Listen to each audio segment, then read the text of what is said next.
اعوذ باللہ من الشیطان الرجیم بسم اللہ الرحمن الرحیم۔ پاک ہے وہ ذات جس کے قبضہ قدرت میں ہم سب کی جان ہے۔ دیکھتی آنکھوں سنتے کانوں، موٹو اسلام کی طرف سے آپ کو میرا سلام پہنچے۔ رسول اللہ صلی اللہ علیہ وآلہ وسلم کی کچھ عادات مبارکہ جدید سائنس کی روشنی میں۔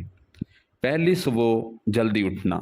رسول اللہ صلی اللہ علیہ وآلہ وسلم صبح بہت جلد اٹھ جایا کرتے تھے، بلکہ ایسی کوئی روایت نہیں ملتی کہ آپ کی تہجد بھی کبھی قضا ہوئی ہو۔ سورج نکلنے سے کچھ وقت قبل اور 1 گھنٹہ بعد تک کا وقت آکسیجن سے بھرپور وقت ہوتا ہے۔ آج سائنسی تحقیق کی بنیاد پر بھی صحت کے اعتبار سے 24 گھنٹوں میں یہ بہترین وقت ہوتا ہے کہ جس میں آپ کو زیادہ سے زیادہ آکسیجن لینے کا موقع ملتا ہے، جو کہ آپ کی صحت مند زندگی کے لیے ایک بہترین مفید عمل ہے۔ دوسرا، آنکھوں کا مساج کرنا۔ صبح نیند سے اٹھنے کے بعد رسول اللہ صلی اللہ علیہ وآلہ وسلم آنکھوں کا مساج فرمایا کرتے تھے۔ باڈی کا پورا نظام 11 سسٹم پر مشتمل ہوتا ہے۔ نیند سے اٹھنے کے بعد یہ سسٹم بحال ہونے میں 11 سے 12 منٹ لیتا ہے۔ اگر آپ آنکھوں کا مساج کرتے ہیں تو یہ سسٹم 10 سے 15 سیکنڈ میں فوراً بحال ہو جاتا ہے۔ تیسرا، بستر پر کچھ دیر بیٹھے رہنا۔ رسول پاک صلی اللہ علیہ وآلہ وسلم بستر سے اٹھ کر کچھ دیر بیٹھے رہتے تھے، اور معمول تھا کہ 3 دفعہ سورہ اخلاص پڑھتے تھے، جس کو پڑھنے میں تقریباً 1 منٹ صرف ہوتا ہے۔ آج میڈیکل سائنس بتاتی ہے کہ ہمارے دماغ میں ایک کیپلری ہے کہ جس کے ایک حصے سے دوسرے حصے کے لیے بلڈ کے لیے ایک پل بنتا ہے۔ اس طرح اس پل کے ذریعے سے ہمارے پورے دماغ کو بلڈ کی سپلائی بحال ہوتی ہے، جہاں سے ہمارے تمام تر اعضاء یعنی پورا جسم کو کنٹرول ہونا ہوتا ہے۔ اگر کوئی شخص صبح بیدار ہونے پر اچانک اٹھ کر چل دے کہ جب کہ ابھی برین نے بلڈ کی سپلائی بحال نہیں کی، تو اس آدمی کو برین ہیمریج ہو سکتا ہے، یا وہ برین کے کئی دوسرے پیچیدہ مسائل کا شکار ہو سکتا ہے، جس میں اچانک جسم کے کئی حصوں کا مفلوج ہونا بھی شامل ہے۔ جبکہ اگر وہ صرف 1 منٹ بیٹھا رہے، اس کے دماغ میں بلڈ کی سپلائی بحال ہو سکے، تو بہت سے پیچیدہ مسائل سے بچا جا سکتا ہے۔ یہ باقاعدہ ایک سائنس ہے، اور اس ایک حدیث کے پیچھے بہت سے پروفیسرز، ڈاکٹرز کی ریسرچ شامل ہے، جس میں غیر مسلم ریسرچرز نے بھی اتفاق کیا ہے۔ محمد صلی اللہ علیہ وآلہ وسلم کی سنت کے مطابق صبح اٹھنے کے بعد بیڈ پر کچھ دیر بیٹھے رہنا چاہیے۔ اس کا فائدہ یہ ہے کہ ہمارا دماغ پوری طرح سے ایکٹیو ہو کر ہمارے جسم کی بھرپور رہنمائی کے قابل ہو جاتا ہے۔ یہ سنت مبارکہ جہاں بہت بڑا اجر و ثواب ہے، وہاں صحت کا بہت بڑا راز بھی ہے۔ نمبر 4، قیلولہ کرنا۔ رسول پاک صلی اللہ علیہ وآلہ وسلم کی عادت مبارکہ تھی کہ دوپہر کھانے کے بعد 1 گھڑی کے لیے 20 سے 25 منٹ آپ صلی اللہ علیہ وآلہ وسلم لیٹ جایا کرتے تھے۔ اس کا فائدہ یہ ہے کہ تقریباً 68% افراد میں جب وہ لنچ کرتے ہیں تو ان کا معدہ تھوڑی مقدار میں الکحل پیدا کرتا ہے۔ ایسے میں اگر انسان چل پھر رہا ہو تو وہ چکرا کر گر سکتا ہے، یا اس پر خمار کی کیفیت طاری ہو سکتی ہے۔ یہی سبب ہے آپ ہمیشہ دوپہر کے کھانے کے بعد اپنے آپ کو تھوڑا بوجھل سا محسوس کرتے ہیں۔ اگر ہم کچھ دیر لیٹ جائیں تو الکحل سے پیدا ہونے والے خمار کا ذہن پر زیادہ دباؤ نہیں آئے گا، اور وہ باڈی فنکشنز کے لیے زیادہ فعال رہے گا، اور ہم کسی بھی طرح کے حادثے سے بچ سکیں گے۔ اس کے علاوہ بھی اس سنت مبارکہ پر عمل نہ کرنے کی صورت میں بہت سے صحت کے مسائل پیدا ہو سکتے ہیں۔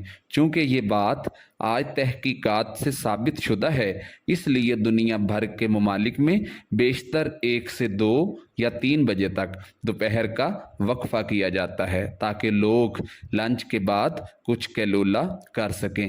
آج پورا یورپ رسول اللہ صلی اللہ علیہ وآلہ وسلم کی سنت کو عملاً اپناتے ہوئے اور پورے یورپ میں دوپہر 1 سے 3 بجے تک کا وقفہ ہوتا ہے۔ انہوں نے سنت رسول صلی اللہ علیہ وآلہ وسلم پر ریسرچ کی، پھر اپنایا اور ہم سے کہیں بہتر صحت کا معیار رکھتے ہیں۔ نمبر 5، کھانے سے پہلے پھل نوش فرمانا۔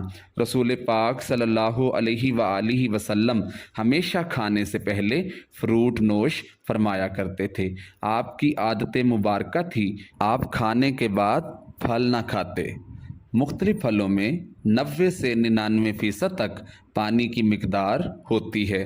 آپ صلی اللہ علیہ وآلہ وسلم نے چونکہ کھانا کھانے کے بعد پانی پینے سے منع فرمایا، جبکہ کھانے سے قبل پانی پینے کی ترغیب دلائی ہے۔ اس لیے مختلف پھل بھی چونکہ پانی کے بہت زیادہ مقدار رکھتے ہیں، اس لیے ان کو کھانے سے پہلے کھانے سے جسم اور خاص طور پر معدہ اور آنتوں کو توانائی ملتی ہے، کیونکہ کھانے کو ہضم کرنے میں معدہ اور آنتوں کا بہت اہم کردار ہوتا ہے، اور یہ عمل ان کی کارکردگی بڑھانے میں ان کے لیے مددگار ثابت ہوتا ہے۔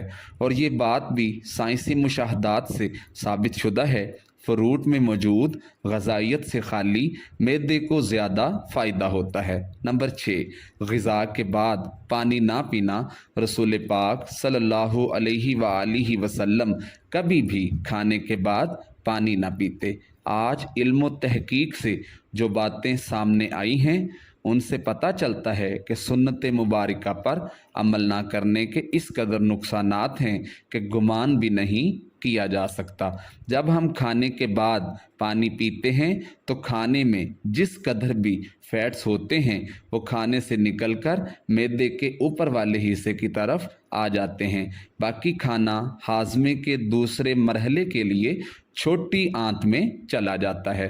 اس طرح معدے میں رہ جانے والا فیٹ اور پروٹین معدے کے اندر انتہائی نقصان دہ گیسز پیدا کرتے ہیں، جبکہ ان سب کو کھانے کے ساتھ مکس ہو کر نظام انہضام کے اگلے مرحلے میں جانا تھا۔ ہم نے پانی پی لیا یا فروٹ کھا لیا تو یہ ہماری صحت کی بربادی کے لیے معدے ہی میں رہ گئے ہیں۔ وضو کرنا۔ ہم دن میں 5 فرض نمازوں کے لیے کم از کم 5 بار وضو کرتے ہیں، کیونکہ وضو کے بغیر نماز نہیں ہوتی، اور منہ، ناک، ہاتھ، بازو، سر اور پاؤں دھوئے بغیر وضو نہیں ہوتا۔ یعنی دن میں 5 بار ہم جسم کے ان تمام اعضاء کو دھوتے ہیں۔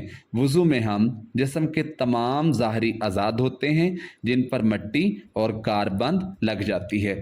آج سائنسی مشاہدات یہ بات ثابت کرتے ہیں کہ جسم کے جن اعضاء پر مٹی یا کاربند لگ جاتی ہے تو اگر ان کو صاف نہ کیا جائے اور وہ جسم کے اس حصے پر زیادہ دیر لگے رہیں تو ان اعضاء اور دماغ کا کنیکشن کمزور ہو جاتا ہے، یعنی جسم پر اعصابی کمزوری آ جاتی ہے، چونکہ وہ مسلسل دماغ کو یہ پیغام بھیج رہے ہوتے ہیں کہ ہم ان کی صفائی کا اہتمام کریں۔